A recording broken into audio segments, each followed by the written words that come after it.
We're going to look at wisdom, understanding and knowledge. And I thought perhaps a helpful starting point for this is to actually think about what those three terms mean: wisdom, understanding and knowledge, and how they relate to each other, and then start to think about how that manifests itself in Proverbs. So let's sort of take them in turn. We're going to take them in reverse order, actually, to how they're on the screen there.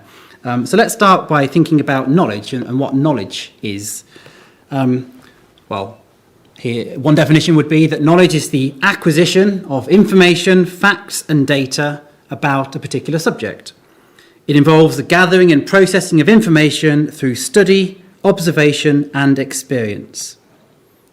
Hopefully we'd all agree that's a reasonable way to define knowledge. But of course, knowledge by itself is important, but it's not enough, is it? Knowledge by itself doesn't really mean a huge amount. If you just got facts and data, well, what do you do with it? Understanding is the ability to comprehend the meaning of the knowledge that's acquired. It involves being able to discern the relationships between pieces of information and how they fit together to form a bigger picture. So we could say that understanding then is crucial in order for knowledge to be applied effectively. So knowledge by itself is just a random collection of facts. Understanding is how we piece those facts together and understand a bigger picture. And that then brings us to wisdom. We might say that wisdom is the ability to apply knowledge and understanding in a way that produces beneficial outcomes. Wisdom being more than just practical knowledge, it involves discernment, judgment, and insight. Perhaps a helpful way to sort of think about this, put them all together and think about the bigger picture is to think of an analogy. We might take the analogy of a tree. We could say that knowledge can be seen as the roots of the tree. It provides the foundation, the support for the entire structure. Just as a tree's roots absorb nutrients and water from the soil, from the ground, knowledge involves the acquisition, the absorption of information. You then go from the roots up to the trunk of the tree and you have understanding. Something that provides structure, connecting the roots to the branches and the leaves. You could say that the trunk gives meaning and context to the information, to the nutrients that are absorbed by the roots. Without something to use those nutrients for, it's a bit of a pointless exercise. The trunk, however, allows those nutrients to be put to a good and practical use in supporting the tree, in the same way that understanding helps us make sense of the knowledge we acquire. And wisdom then is like the branches and the leaves of the tree, which provide shade, they provide shelter, they provide fruit. They represent the practical application of that knowledge and understanding, just as wisdom involves applying what we know and understand in a way that produces beneficial outcomes. And so just as a healthy tree requires strong roots, a sturdy trunk, and healthy branches and leaves, so too a healthy life requires a foundation of knowledge, a solid understanding of the world around us, and the ability to apply that knowledge and understanding in a wise and beneficial way. Let's just take one more analogy for good measure. We might think of a toolbox or of DIY. Knowledge, we could say, is the toolbox. It's something filled with various tools that we can use to accomplish various tasks. The more tools we have, the more options we have for solving problems and completing projects. Understanding is like the ability to use those tools correctly. It's not enough to just have a hammer, for example. We need to know how to swing it and connect with the head of the nail and not our thumb in order to drive it in and achieve the outcome. So that understanding helps us to use that knowledge in a practical way. Wisdom, then, is the ability to choose the right tool for the job. Just as a carpenter wouldn't use a screwdriver to drive in a nail, Wisdom helps us choose the most effective and efficient way to solve a problem or to achieve a goal. So without knowledge, our toolbox is empty. We have no way to tackle the challenges that we face. Without understanding, we may have the tools but not know how to use them. And without wisdom, we might use the wrong tool for the job or not use it effectively. All three of those are necessary, aren't they, in tandem with each other for success in life. So to summarise then, we could say that knowledge provides a foundation, understanding gives meaning and context, and wisdom guides the application of both. Without that wisdom, the knowledge and the understanding could be misused or applied in ways that are not beneficial. So that's how we might speak of knowledge and understanding and wisdom just purely from an academic perspective, without paying any particular attention to the Bible or to Proverbs in particular. But of course, we're not here to do that, are we? We're here to consider it in the context of Proverbs. So let's turn there now and start to think about it in that context.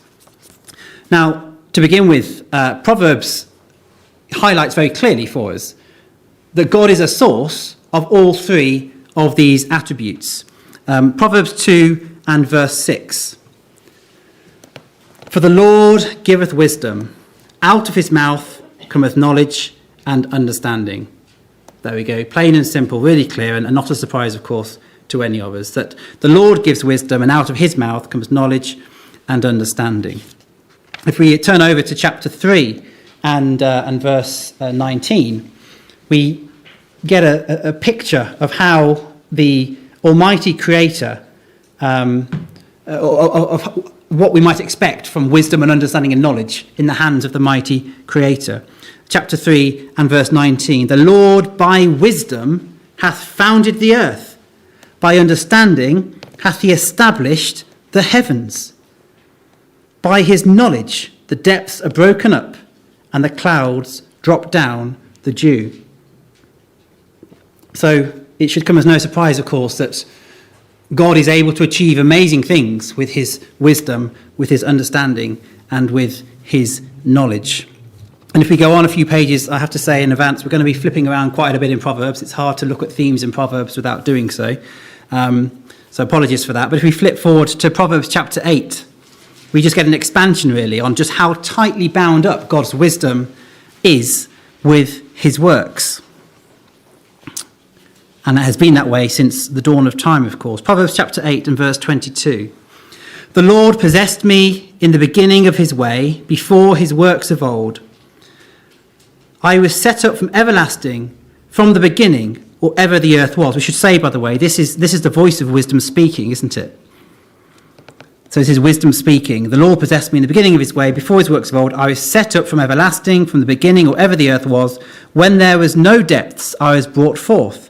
When there were no fountains abounding with water. Before the mountains were settled, before the hills was I brought forth. While as yet he had not made the earth, nor the fields, nor the highest part of the dust of the world. When he prepared the heavens, I was there. When he set a compass upon the face of the depth, when he established the clouds above, when he strengthened the fountains of the deep, when he gave to the sea his decree that the waters should not pass his commandment, when he appointed the foundations of the earth, then I was by him, as one brought up with him, and I was daily his delight, rejoicing always before him, rejoicing in the habitable part of the earth, of his earth, and my delights were with the sons of men. So these are things which have been since the dawn of time, aren't they?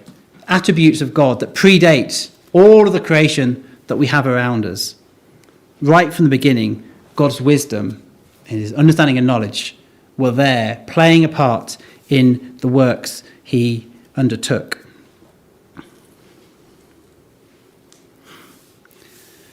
Now we've looked, haven't we, at how we've sort of got this sort of layered approach, if you like, the foundation of knowledge, followed by understanding built on top of that, followed by wisdom layered on top of that. But actually, when we start to look at Proverbs and how these three concepts appear, we actually find something different. We find something that's the opposite way round to what we might think. It's have a look at Proverbs chapter 2 and verse 1.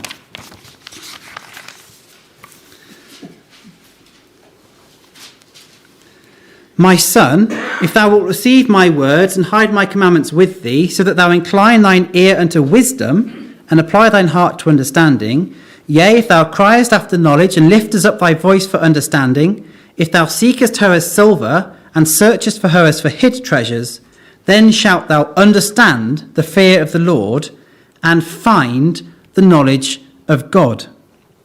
So this passage starts off by inclining our ears to wisdom and ends up with getting understanding and knowledge. So it's the other way around, isn't it? So we sort of started with the wisdom, and that's led us to understanding and knowledge.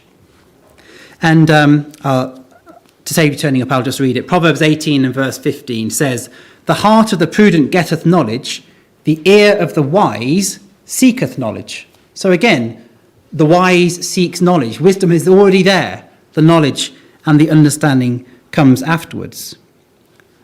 So what Proverbs is saying here is, seek for wisdom first, and then you will have understanding and find the knowledge of God.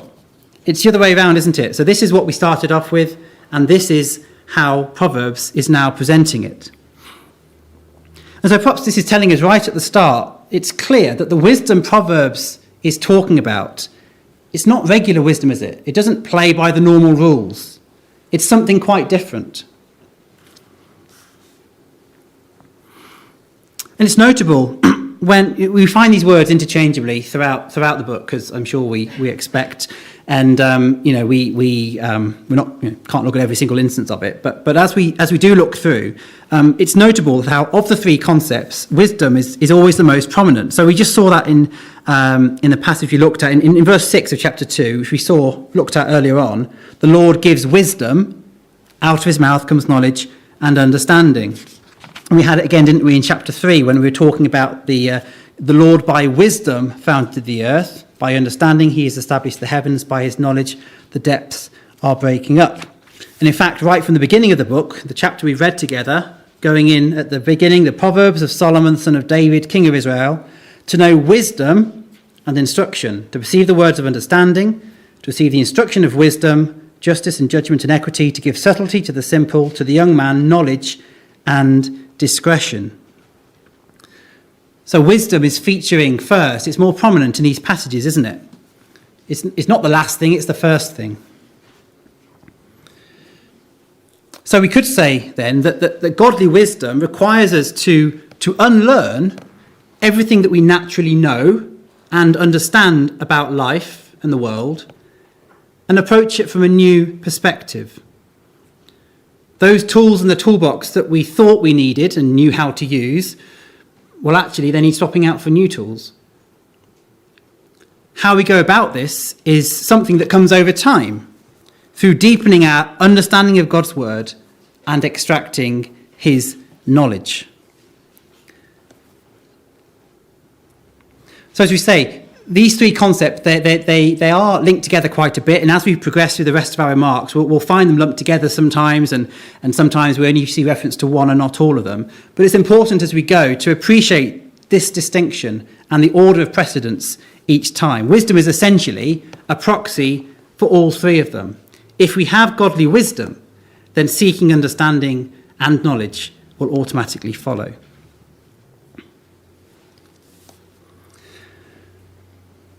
So let's think a little bit about some of the characteristics of godly wisdom as presented to us in Proverbs. There's actually a couple of words used for wisdom, although I couldn't really find any meaningful difference between them, so I haven't tried to differentiate them.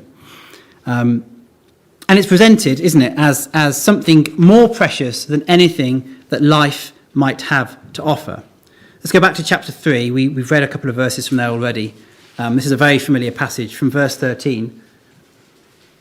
Happy is the man that findeth wisdom, and the man that getteth understanding, wisdom first again. For the merchandise of it is better than the merchandise of silver, and the gain thereof than fine gold. She is more precious than rubies, and all the things thou canst desire are not to be compared unto her. Length of days is in her right hand, and in her left hand riches and honour. Her ways are ways of pleasantness, and all her paths are peace.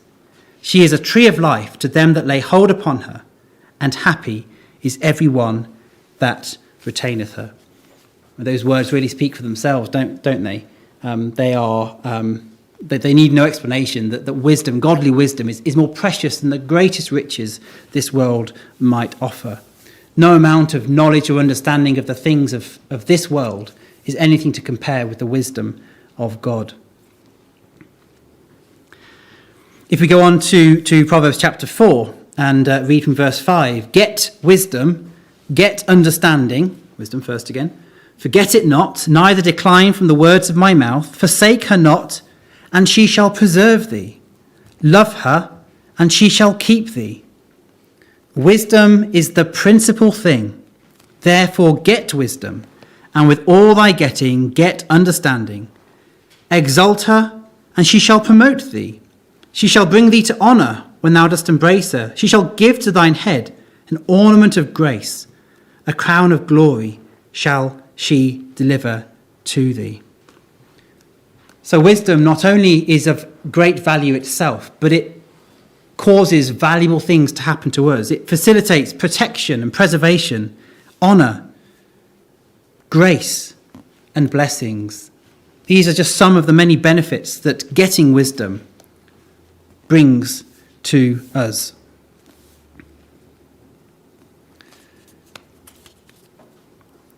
Let's jump forward to Proverbs chapter 16,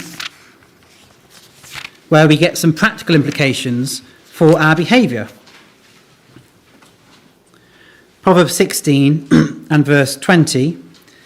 He that handleth a matter wisely shall find good, and whoso trusteth in the Lord, happy is he. The wise in heart shall be called prudent, and the sweetness of the lips increaseth learning. Understanding is a wellspring of life unto him that hath it, but the instruction of fools is folly. The heart of the wise teacheth his mouth, and addeth learning to his lips. Pleasant words are as an honeycomb, sweet to the soul, and health to the bones. Now, we're not going to dwell on this because I think the next subject in this series is about the heart and the lips, so I don't want to trample on anything. But we're seeing here a practical application, aren't we, in the things that we say and the thoughts and sentiments of our hearts being governed here by godly wisdom. Let's go back to Proverbs chapter 6 for another practical example of how wisdom should govern our lives. Proverbs 6 and verse 6. Go to the ant, thou sluggard, consider her ways, and be wise, which having no guide, overseer, or ruler, provideth her meat in the summer, and gathereth her food in the harvest. How long wilt thou sleep, O sluggard? When wilt thou arise out of thy sleep? Yet a little sleep, a little slumber, a little folding of the hands to sleep. So shall thy poverty come as one that travelleth, and thy want as an armed man. We've got a couple of important lessons packaged up in this passage, haven't we? First of all, the lesson it's trying to convey here is that of having a solid work ethic, of not being of lazy, of not leaving the work to others. We think of the New Testament, it talks about not being a slacker or a busybody. So some very sort of practical instructions here on how we should live our lives with a strong work ethic, providing for each other and not being lazy. But there's a secondary lesson here as well, isn't there? We've got humility. We're being told here to look to an ant for wisdom, one of the smallest creatures around, and we're told to heed the wisdom that we see in it and use it in our lives.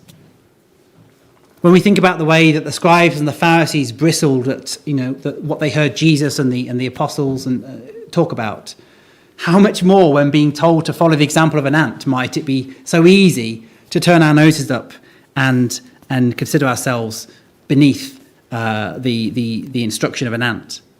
But that's what we're told to do. We're told to look at the smallest part of God's creation and see the wisdom behind his creative power shining through and exercise it in our lives. And humility is a key characteristic of wisdom. If we go on to Proverbs chapter 11,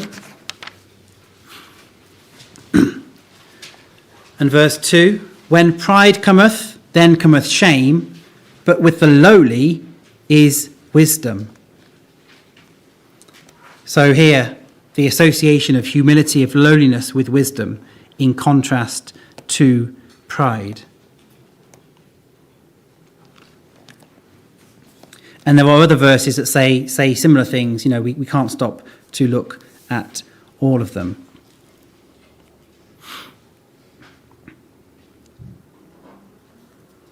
It's worth pointing out just at this point, whilst thinking about humility, to think of the words of James. We won't turn there, but James 1 writes, if any of you lack wisdom, let him ask of God that giveth to all men liberally and upbraideth not, and it shall be given him. But let him ask in faith, nothing wavering. For he that wavereth is like a wave of the sea, driven with the wind and tossed. We shouldn't be afraid to ask for wisdom, should we? To not consider ourselves as not needing it. If Solomon, who was the most powerful man in his day, saw wisdom as a valuable thing to ask God for, then who are we to not do the same? We should recognise that we always have room for more wisdom in our lives, more godly wisdom, and not be above ourselves, above the idea of asking for more, not allowing our pride and our arrogance and our self-confidence to get in the way. We've just looked at a small handful there of practical examples of wisdom, and we could look at many more, but we want to cover a few other things in the time that we've got. Suffice it to say, of course, the book of Proverbs is packed full of wise advice, isn't it? Of instruction and guidance and wisdom to apply in a practical manner. We find it on every page. It's packed full, really densely, isn't it? Just as an aside, that the word wisdom in the King James at least appears 53 times, the word understanding 53 times, and the word knowledge 41 times across the different chapters. And as we said at the outset, led by the wisdom of God, if we allow ourselves to be led by it, the reading of these things takes us, doesn't it, to understanding and to knowledge. We find it if we just take the time to search it out. And we understand, don't we, the importance of changing our ways in response. Because, as Proverbs says on more than one occasion, the ways that seem right to a man lead only to death. It is up to each of us as individuals to come to a knowledge of such ways through our diligent reading of God's word.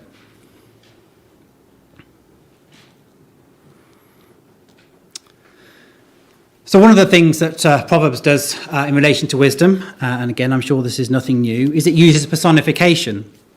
We've already referred to some verses in which wisdom was speaking in the first person, and we read together, didn't we, Proverbs chapter 1, where, admittedly in a slightly more somber way, wisdom makes an appearance, with half the chapter, the second half of that chapter, being a warning about rejecting wisdom. We're not going to read all the verses again because we've done it once, but just picking up at verse 24, because I have called and ye refused, I have stretched out my hand and no man regarded. And as we read through the rest of the chapter there, I suppose we should have said verse 20 for context. Wisdom crieth without, she uttereth her voice in the streets.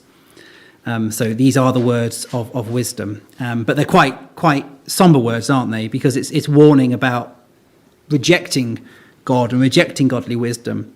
And the consequences of that, verse 28, then shall they call upon me, but I will not answer. They shall seek me early, but they shall not find me, for they hated knowledge and did not choose the fear of the Lord. So we get wisdom appearing in this sort of personified way as a person. And in fact, as the chapters progress, that personification quite clearly becomes that of a woman speaking. And this runs throughout the early chapters in particular. As I say, we mentioned it in chapters 3 and 4 already. The reference to wisdom was in the feminine, wasn't it, when we looked at the she is more precious than rubies. Length of days is in her right hand. And we saw it in chapter 8 when we were reflecting on God's creative power. That was in the first person, and that was very much in the context of this woman speaking. And I always find this a very helpful counter-argument when you come across people that believe in a supernatural devil, that, well, if you believe in a supernatural devil, then you should believe in a supernatural wisdom person, because, wisdom and sin are both personified in the same kind of way.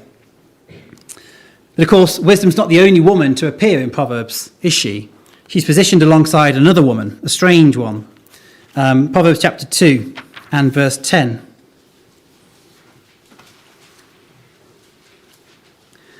When wisdom entereth into thine heart, and knowledge is pleasant to thy soul, discretion shall preserve thee, understanding shall keep thee, to deliver thee from the way of the evil man, from the man that speaketh froward things, who leave the paths of uprightness, to walk in the ways of darkness, who rejoice to do evil, and delight in the frowardness of the wicked, whose ways are crooked, and they froward in their paths, to deliver thee from the strange woman, even from the stranger which flattereth with her words, which forsaketh the guide of her youth, and forgetteth the covenant of her God. For her house inclineth unto death, and her paths unto the dead.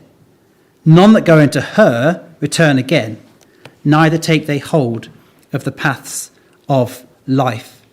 And this interplay between wisdom, this wonderful, precious woman, and this strange woman which leads only to death.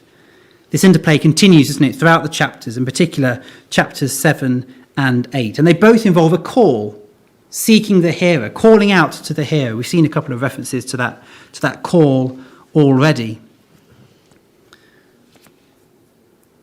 Because those are very contrasting calls, aren't they?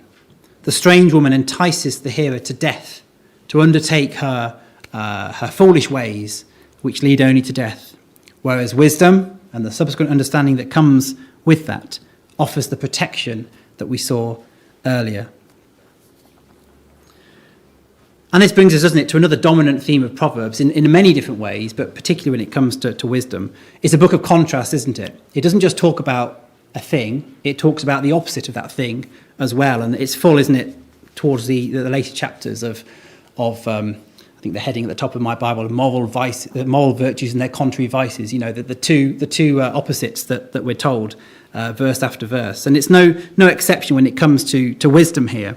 Let's just whiz through some examples of how it highlights not just the importance of wisdom, but the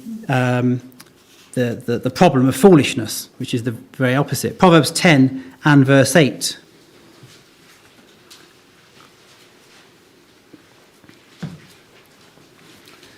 The wise in heart will receive commandments, but a prating fool shall fall. Verse 21.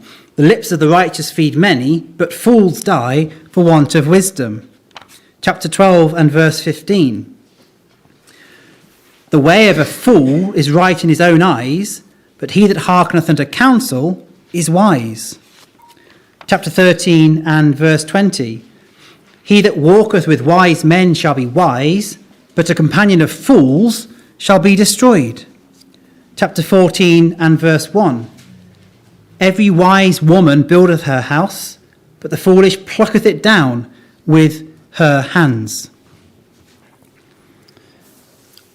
So it's at great pains to emphasize not just the benefits of wisdom, but also the risks and the challenges associated with the opposite, the contrast of foolishness. And I don't know about you, but it brings to mind the words of Paul in 1 Corinthians chapter 3. Let no man deceive himself.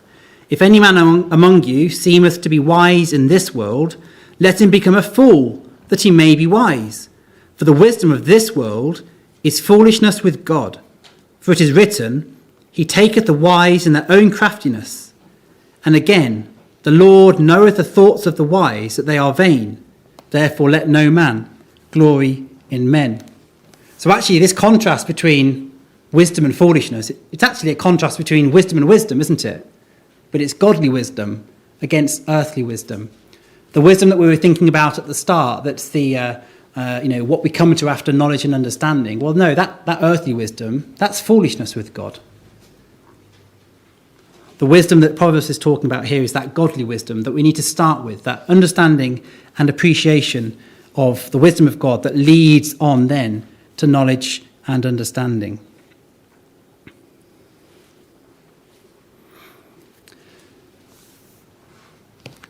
I guess one way of perhaps thinking about wisdom, understanding, and knowledge as a trio is like a threefold cord.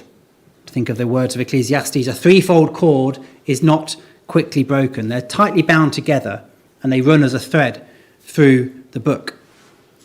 But actually, to Jess, it's not a threefold cord that we've got here. It's actually more like a fivefold cord, because I think there's a couple of related elements that we get in Proverbs that we can't ignore because they're so intertwined with wisdom, knowledge, and understanding. So let's have a look at those in turn now. And the first of these is instruction. We saw it right back at the beginning, Proverbs chapter 1, where it's associated with wisdom, understanding, and knowledge. There it was in chapter 1 and verse 2, the Proverbs of Solomon, to know wisdom and instruction, to perceive the words of understanding, to receive the instruction of wisdom, justice, and judgment, and equity. And we find this word associated throughout the book with wisdom, knowledge, and understanding.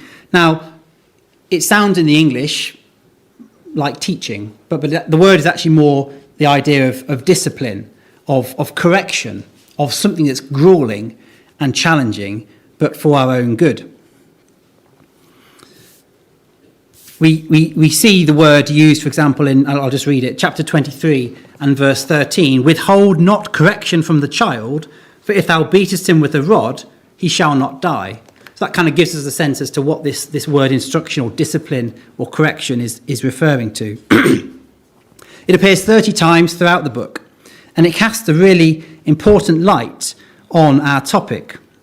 Because acquiring godly wisdom can be and is tough, isn't it? But it is for our ultimate good. Let's have a look at some verses. Proverbs chapter 3 and verse 11.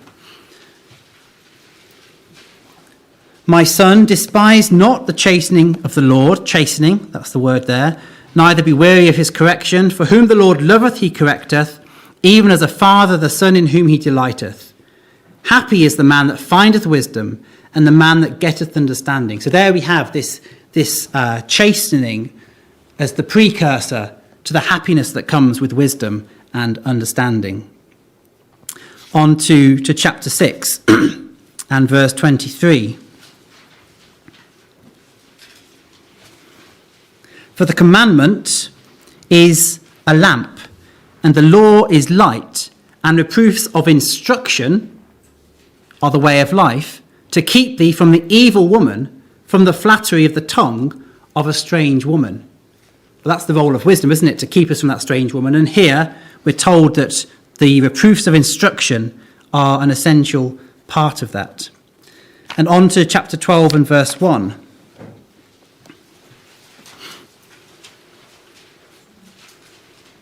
Whoso loveth instruction loveth knowledge, but he that hateth reproof is brutish or stupid.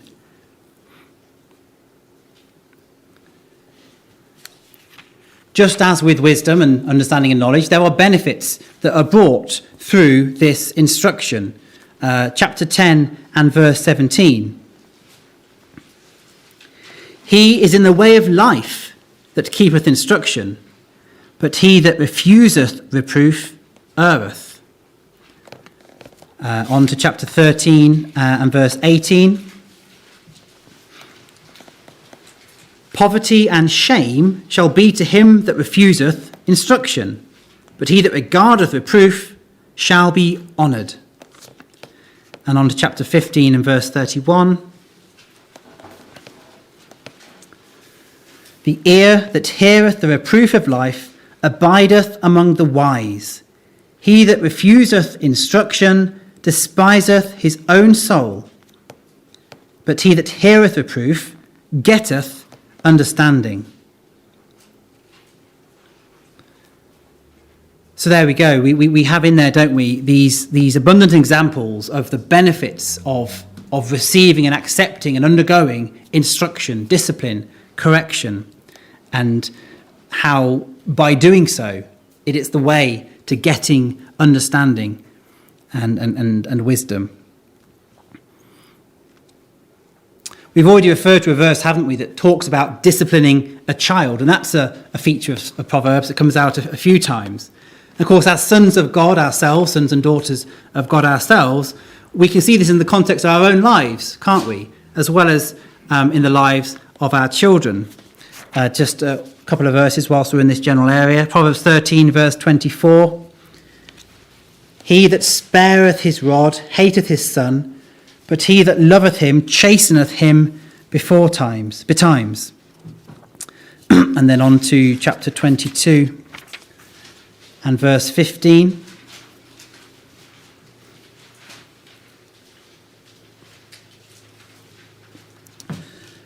Foolishness is bound in the heart of a child, but the rod of correction shall drive it far from him.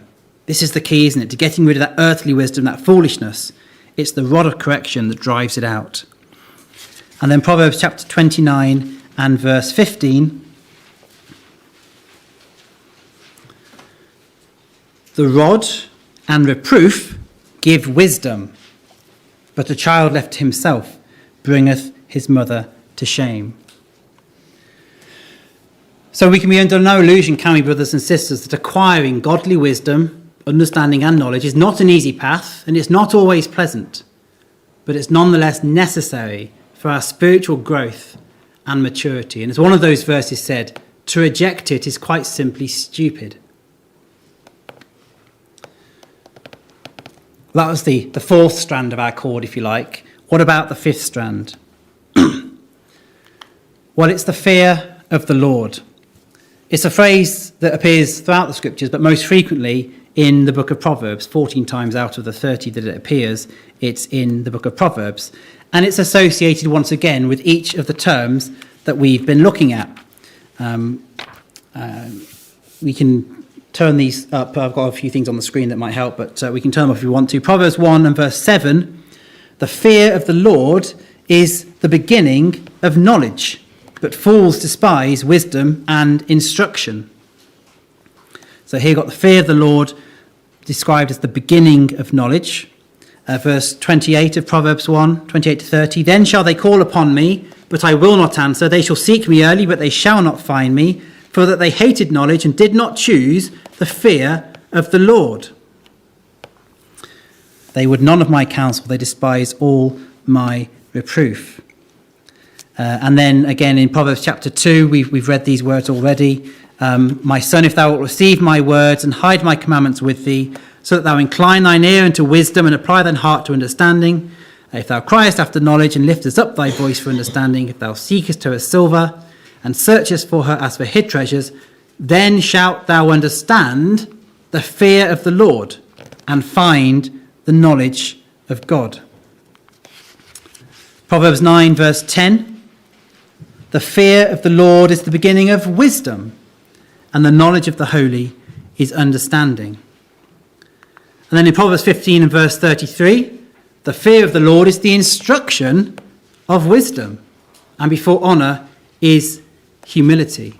So we see this phrase in there with all these different terms we've been looking at: wisdom, knowledge, understanding, and indeed instruction. Now clearly the fear of the Lord is not describing, is it, the sense of trepidation or of being scared. This isn't an almighty that wants his people to cower before him.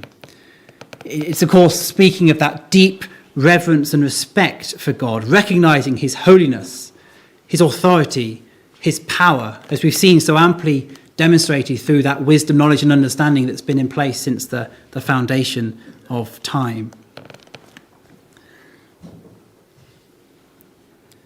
But there's kind of almost a bit of a circular argument involved here, isn't there?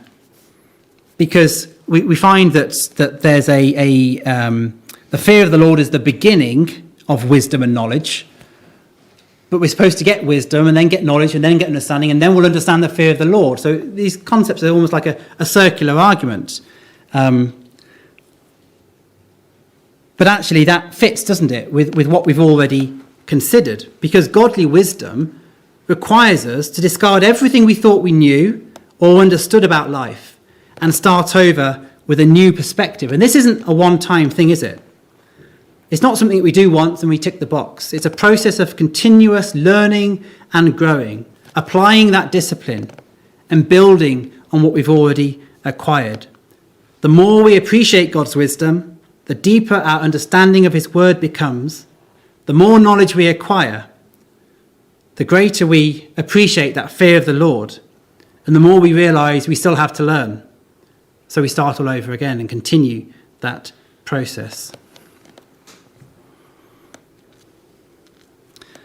Well, as with the other terms we've looked at, let's just have a look at a couple more passages that just help us appreciate what it means to live in the fear of the Lord, and to highlight, again, this book of contrasts, that the difference between the ways of God and the ways of man. Proverbs 3 and verse 7.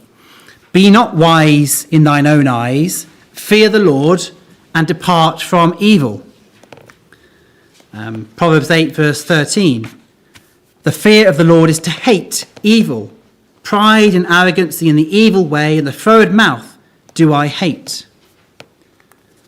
Proverbs 15 and verse 16. Better is a little with the fear of the Lord than great treasure and trouble therewith. Proverbs 22 and verse 4. By humility and the fear of the Lord are riches and honour and life. There's another of those concepts we've seen associated with wisdom here, associated with the fear of the Lord. And Proverbs 27 verse 17, let not thine heart envy sinners, but be thou in the fear of the Lord all the day long.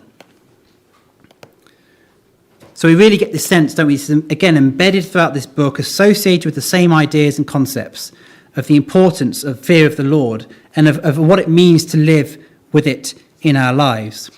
And of course, there are benefits that come from this as well. Proverbs 10 and verse 27.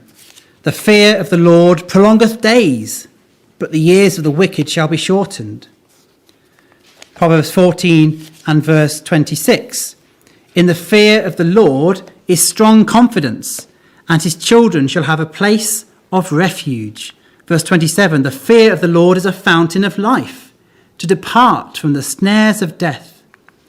Proverbs 16 and verse 6, by mercy and truth iniquity is purged, and by the fear of the Lord men depart from evil. And Proverbs 19 verse 13, the fear of the Lord tendeth to life, and he that hath it shall abide satisfied. He shall not be visited with evil. And so, hopefully you'll agree that, wisdom, understanding and knowledge are impossible to separate from these concepts of instruction, discipline, and of the fear of the Lord. They come as a package, and a threefold or a fivefold cord, of course, is not quickly broken, is it? It's clear to say, isn't it, that Proverbs leaves us under no illusion of what it means to have true, godly wisdom, understanding and knowledge. It outlines both the theory and gives practical direction on how to apply it. One thing that it doesn't give us is a direct example to follow, other than the personified wisdom perhaps, but there's no sort of narrative of a person to follow. But of course we have, don't we, the ultimate embodiment of godly wisdom in the Lord Jesus Christ, in whose footsteps we all should walk. And let's just have a look at a couple of passages now outside Proverbs as we just bring our remarks to a close by thinking about the Lord Jesus Christ. 1 Corinthians chapter 1.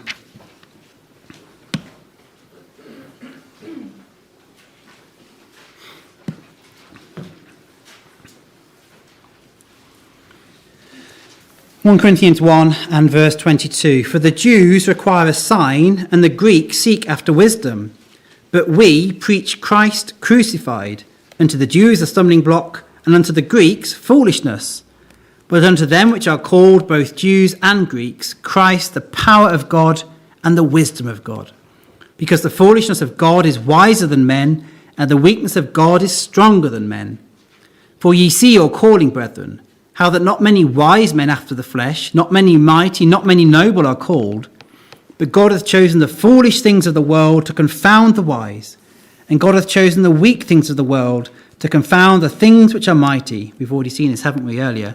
And base things of the world, and things which are despised hath God chosen, yea, and things which are not, to bring to naught things that are, that no flesh should glory in his presence.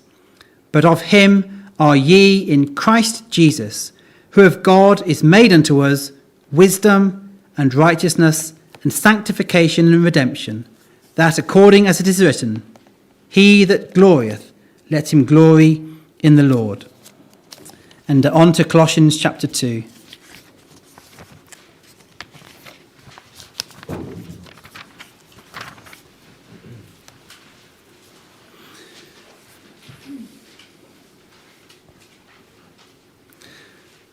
Colossians chapter 2, for I would that ye knew what great conflict I have for you and for them at Laodicea, and for as many as have not seen my face in the flesh, that their hearts might be comforted, being knit together in love, and unto all riches of the full assurance of understanding, to the acknowledgement of the mystery of God and of the Father and of Christ, in whom are hid all the treasures of wisdom and knowledge. And of course, there is no shortage, is there, of examples of how the Lord Jesus taught godly wisdom and demonstrated it in his life. From the parable of the wise and foolish men building their houses, to the way in which he always knew how to answer his critics in a way which left them without answer, like the woman taken in adultery, for example, all the way through to his death upon the cross as the ultimate act of humility and of submission to God's ways. We won't read it, but we think of the passage in Philippians that talks about how the Lord Jesus emptied himself, taking the form of a servant, being born in the likeness of men. He thought equality with God a thing not to be grasped, which is a stark contrast, doesn't it, with Adam and Eve, who did seek equality with God. They ate of the tree of knowledge. They had the desire to make themselves wise. But that highlights a principle we've been looking at, doesn't it? They had it back to front. The wisdom they sought was built on the foundation of pride and lust. It wasn't godly wisdom, was it? Christ had that godly wisdom, and he recognized the need to be completely emptied of this, of all the earthly things, humbling himself and fearing the Lord. So brothers and sisters, let us follow the same example throughout our lives. Let us live in the fear of the Lord. Let us accept and apply godly discipline, ensuring our fleshly inclinations are cast out and that we grow in godly wisdom, leading us to a better understanding of his word and the knowledge it provides to shape our lives, which of course in turn moves us to grow further in godly wisdom and repeat the process. It's only fitting to let Proverbs now have the final say. So let's go back to Proverbs in chapter 7.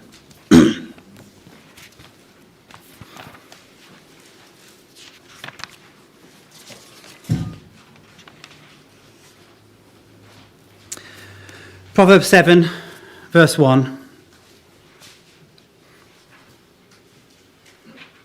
My son, keep my words and lay up my commandments with thee. Keep my commandments and live, and my law as the apple of thine eye. Bind them upon thy fingers, write them upon the table of thine heart. Say unto wisdom, thou art my sister, and call understanding thy kinswoman, that they may keep thee from the strange woman, from the stranger which flattereth with her words. Over to chapter 8 and verse 32. Now therefore hearken unto me, O ye children, for blessed are they that keep my ways. Hear instruction and be wise, and refuse it not. Blessed is the man that heareth me, watching daily at my gates, waiting at the posts of my doors. For whoso findeth me, findeth life, and shall obtain favour of the Lord.